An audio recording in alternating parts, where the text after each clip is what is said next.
বাউল আবুল সরকারকে দিয়ে বাংলাদেশের বাউল বক্তাদের পরিচয় বের হয়ে গেছে। বাংলাদেশে কিছু বাউল বক্তা আছে না, বাউল বক্তা যারা ওয়াজ করে বেড়ায় ওয়াজের ময়দানে, সব বের হয়ে গেছে। আজকে এই বাউল আবুল সরকার যে আল্লাহ রব্বুল আলামিনকে নিয়ে কটূক্তি করেছে, তো দেখবেন যে কিছু বক্তা, নাম নাই বললাম, প্রয়োজন নাই, কিন্তু কিছু বক্তা, কিছু হুজুর যারা পরিচিত বাংলাদেশে, তারা বর্তমানে বাউল সরকার আবুল সরকারের পক্ষে কথা বলতেছে। এরা কত বড় বাউল বক্তা চিন্তা করা যায়। আবার আমাকেও প্রচুর পরিমাণে উল্টাপাল্টা কথা লিখতেছে, ফেসবুকে গিয়ে উল্টাপাল্টা কথা লিখতেছে। হ্যাঁ ভাই, আপনারে মনে করেছিলাম কি, আর আপনি কি, হ্যাঁ এটা কোনো কথা? দেখেন মানুষের কত বড় খারাপ মন মানসিকতা। একজন বাউল ফাউল সরাসরি আল্লাহ রব্বুল আলামিনকে নিয়ে কথা বলেছে, কটূক্তি করেছে। একজন আলেম, একজন হুজুর হয়ে, আরে সুন্নি, তোর নাম সুন্নি হোক ওয়াহাবি হোক, এটা তো বড় কথা না। তুই হইলি সুন্নি আলেম, ঠিক আছে, তো তুই কি পারো সেই বাউল বক্তার পক্ষ নিয়ে কথা বলতে?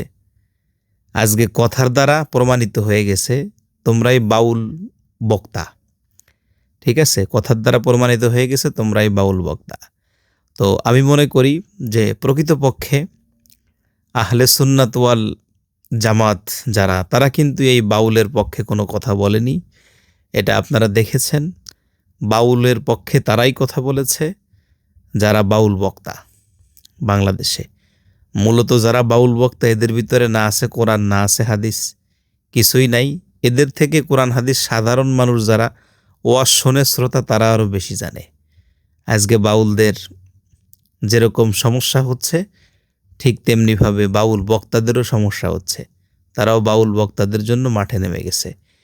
এই সমস্ত বাউল বক্তাদের থেকে দূরে থাকতে হবে। শোনেন, মাথায় টুপি দেখলেই হুজুর মনে করিয়েন না। খয়রুল খিয়ারি খিয়ারুল ওলামা ওয়াশারুল শিরারি শিরারুল ওলামা। দুনিয়ার ভিতরে সব থেকে ভালো আপনার টুপিওয়ালারা, আর সব থেকে খারাপ টুপিওয়ালা বলবো না, সব থেকে খারাপ হলো নামধারী টুপিওয়ালারা।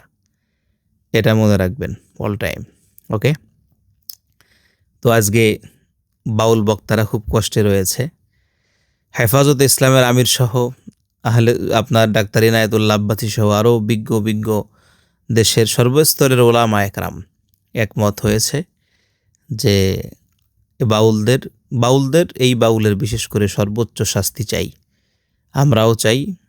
তো বাউলদের পক্ষে যারা গিয়েছে তাদেরকে চিনে রাখেন, তারাও সব এই বাউল মার্কা।